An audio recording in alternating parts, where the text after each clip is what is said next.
YouTube, it's your boy Chris Anthony back at it again with another banger for your head top. Today's video is going to be a little bit different because I've recently become a fan of Souls games and decided to play through the entire catalog from FromSoftware games. Now, after completing every single game, it's time to give it my rankings, but I want to do it a little bit different. I will be separating it into different categories such as combat, story and lore, bosses, the most difficult, and of course the overall best experience. Now, before we even start, I just want to make a disclaimer. I enjoy every single one of these games. They're all good. I don't think there's one bad game in this entire catalog, and I would recommend the catalog to anybody. Either way, the rankings have to happen. So without any further ado, we shall be starting with the difficulty.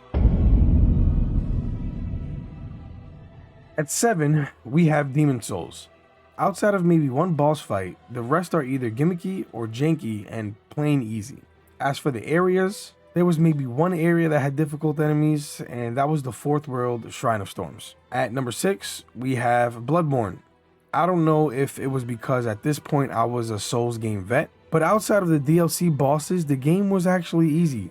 Honestly, if it wasn't for those 3 difficult DLC bosses, this would probably be the easiest. Lady Maria I beat easily, but her fight was fantastic. Lawrence No Fishburne had the craziest health pool out of any enemy in majority of these games. Ludwig was such a wild fight, fun but difficult. And of course the Orphan of Kos and those dang screams. At 5, we have Dark Souls 1. There's really not much to say as far as difficulty. Most of the bosses in the main game weren't that tough. The DLC bosses though is what puts this here, on top of the locations and areas being difficult. By far some of the worst runbacks in the entire series. At 4, we got Dark Souls 3. Again, I don't know if it was because I was a Souls game vet at this point, but I pretty much breezed through majority of the bosses in this game. But in the base game, there was 2 that gave me a run, and that's none other than the Nameless King and the Soul of Cinder. And then the difficulty spike in the DLC was insane. Midir was easier than I expected, and I hate dragon fights, but man, Sister Freed and Slave Knight Gale were rough. At 3, it's gotta be Dark Souls 2. This game had a bigger learning curve than majority of the Souls series due to the difference in the leveling system. Honestly, on this run I ended up getting blessed by a random invader, which led to the game going so much smoother than it probably would have. The bosses weren't really that difficult, but the areas and exploration is what made this game so tough. Let's not mention the ADP level, making the game more difficult, but those who know.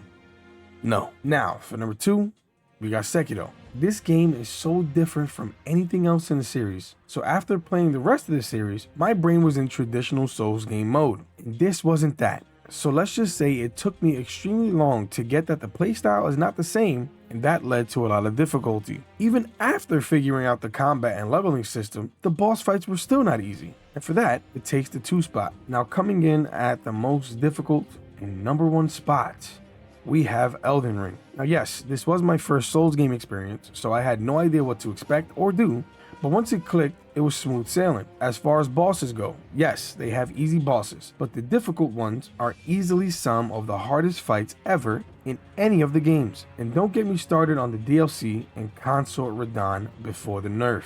By far, Elden Ring has the highest difficulty for any of the FromSoftware games. Next up, we're talking about bosses. Coming in at last, number 7, once again, is Demon Souls. Truthfully, one good fight, and that was the Flame Lurker, and one good gimmick fight in the Storm King. Everything else was either too easy or just a bad fight in general, especially the Man-Eater fight. The final boss was by far the worst in any of these games, lackluster to say the least. Fighting a blob was a choice. At 6, we got Dark Souls 2. This game had probably the most bosses in the Dark Souls series, but majority of them are completely forgettable. Sir alone was probably my favorite fight in the entire game, as well as the spectacle for the Burnt Ivory King. But even with the 3 different fights at the end of the base game, the bosses were just so forgettable, in this game at least to me. At 5, we have Dark Souls 1. Another one where majority of the boss fights were extremely forgettable. Outside of the DLC, most of the bosses were easy. Even the final boss Gwyn, I beat on my first try. Artorias of the Abyss was by far my favorite fight in the entire game. Manus was the most difficult because of how much ground he covered, but that's it though. Not much else was a good or memorable fight. At 4 we have Bloodborne. I enjoyed a lot more of the fights in this game with a lot of variety. The random hunter encounters sometimes felt more difficult than the boss fights, so even though I found this game to be one of the easiest, a lot of the fights felt like dances. Learning the movesets mid-fight was always a fun experience, and I thoroughly enjoyed it. At 3 we have Sekiro. It was close to being at 2, but because of the amounts of repeat bosses, including the main bosses, I couldn't put it higher than 3. It felt like you fought each main boss twice, then side bosses like 4 to 5 times. Were the fights great? Yes, 100%. And I love the game, but if I had to fight another Lone Shadow kicking boss, I was gonna lose it. Outside of that, this game has some of my favorite fights of any of the games. Even the gimmicky dragon fight was done extremely well, and I hate dragon fights. Now at number 2, we have Elden Ring. It's difficult for me not to put Elden Ring at number 1, but I think because of the sheer amount of bosses in this game, outside of the main ones where you end up getting a ton of repeat bosses with minor changes, is the only reason it's at 2. Outside of that, Elden Ring easily has a lot of my favorite fights as well. Now at 1, we have Dark Souls 3. Literally, every single fight, whether it was difficult or not, felt like a movie. Had the most balance even within the DLC difficulty jump. Outside of the one boss where you're literally fighting his sack, I can't remember a boss where I said, this is a bad fight. And that's why Dark Souls 3 is number 1 on the best bosses list. Now, we move on to combat. In 7th place, you guessed it, Dark Souls 1. Listen, I love the game, but it's old and filled with jank. There's literally nothing else to say. Followed by number 6, Dark Souls 2. Again, it's just old and filled with jank. It doesn't mean it isn't good jank though. At number 5, to round it out, it's Demon's Souls. Once again, another jank fest, just with updated graphics, so it feels a little bit better. But that is all. And now we get to the good stuff, because at number 4, it's Dark Souls 3. Easily the smoothest and most up-to-date of the Dark Souls series, no jank involved, and was really when I think FromSoftware found the sauce when it comes to fights and combat. Now at number 3, we have Bloodborne.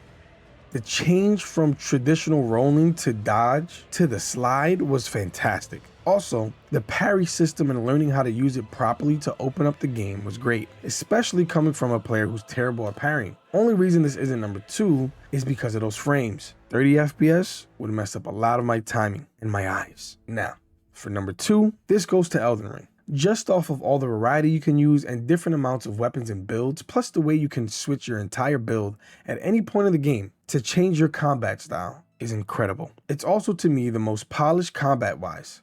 Not only from the player's perspective, but enemy-wise. So in my opinion, it stays at 2. Only because number 1 is Sekiro. And even though there isn't much weapons, or honestly really any builds, the combat in this game was the most enjoyable to me. Learning the dance, because instead of fighting a health bar, majority of the fights are against the stagger bar. Once the combat clicks in this game, you really start to see the dance with each enemy, and different combos you can use against different types of enemies. Now the movement being so smooth, and of course, no stamina bar. It's just constant aggression mixed with defense. This was close, but I gave the nod to Sekiro for the number 1 spot here. On to our last 2 categories. We're talking about story and lore.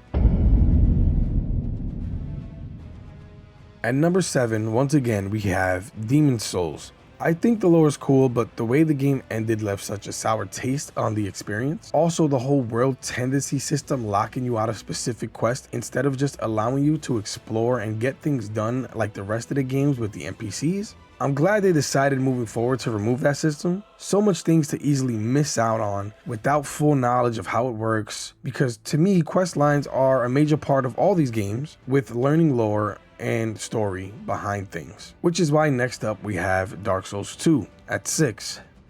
Dark Souls having a full trilogy, but 2 being the one that kind of separated itself story-wise, is why it's here. It has my favorite home base of any of the games, to be honest, but there's a lot more going on that without videos, it was tough to keep up with. Next, we have Dark Souls 1, 5. I genuinely love this game. The way they build this entire place and it's interconnected is beyond me. One of the best scenes in any of these games is when you first discover in Orlando, where they take you up flying and doing all that good stuff. Being the first of the series and seeing the vision they had was such an experience, but it still wasn't better to me than the rest of the list. At 4, we have Dark Souls 3. Revisiting areas from the first Dark Souls and seeing NPCs that you interacted with was wild. Not to mention the fact that the final boss is technically you fighting yourself from Dark Souls 1. The build up to the final moments, the entries to the DLC, it was the perfect way to end the trilogy to me, which is why it's here. At 3, we have Bloodborne. By far my favorite atmosphere in any of the games. The sickness turning people into werewolves, the person who brought you into this dream being the original hunter and final boss, finding out about the actual hunter's house where the dog came from, the DLC being what the nightmare looked like originally before the sickness took over.